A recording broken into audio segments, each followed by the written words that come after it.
প্রতিটি মসজিদে মসজিদে দোয়া এবং মোনাজাত করা হবে তার দ্রুত সুস্থতার জন্য। প্রতিটি মসজিদে, দেশের প্রতিটি মসজিদে, মন্দিরে এবং অন্যান্য ধর্ম সম্প্রদায়ের উপাসনালয়ে তার আরোগ্য কামনায় অন্যান্য সম্প্রদায়, ধর্মীয় সম্প্রদায়, হিন্দু, বৌদ্ধ, খ্রিস্টান, তারা প্রার্থনা করবেন এবং বাংলাদেশের প্রতিটি মসজিদ সেখানে তার আরোগ্য কামনায় আমরা দোয়া এবং মোনাজাত করব। প্রতিটি মসজিদে মসজিদে দোয়া এবং মোনাজাত করা হবে তার দ্রুত সুস্থতার জন্য এবং অন্যান্য সম্প্রদায় তাদের নিজ নিজ উপাসনালয়ে দেশনেত্রীর জন্য প্রার্থনা করবে। এই কর্মসূচিটি আপনাদের সামনে জানালাম। সেদিনই আপনারা দেখতে পাবেন। আমরা এখন পর্যন্ত জানি যে তিনি সেখানে থাকবেন এবং তিনি ভার্চুয়ালি থাকবেন।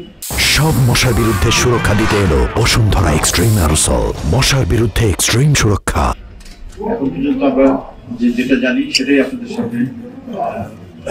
সুতরাং এটা আপনারা নিশ্চিত থাকেন, যখন ওনার ফিরে আসা ঠিক সেই সময় তিনি ফিরে আসবেন। তিনি জনগণের নেতা, জনগণের সুখ দুঃখ এবং সংকটে তিনি তাদের পাশে থেকেছেন, ঠিক সময় আসবেন। আপনারা তো এটাও জানেন যে তার মা কোটি কোটি মানুষের অত্যন্ত শ্রদ্ধেয় একজন নেত্রী, তিনি গুরুতর অসুস্থ।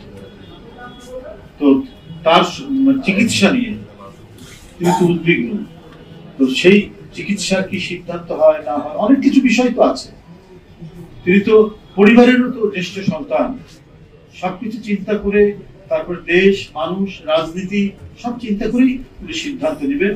সেটা এদেশের মানুষের পক্ষে, জনগণের পক্ষে, দেশনেত্রীকে সুস্থতার জন্য তিনি খুবই সুচিন্তিত সিদ্ধান্ত নিয়ে তিনি কাজ করবেন।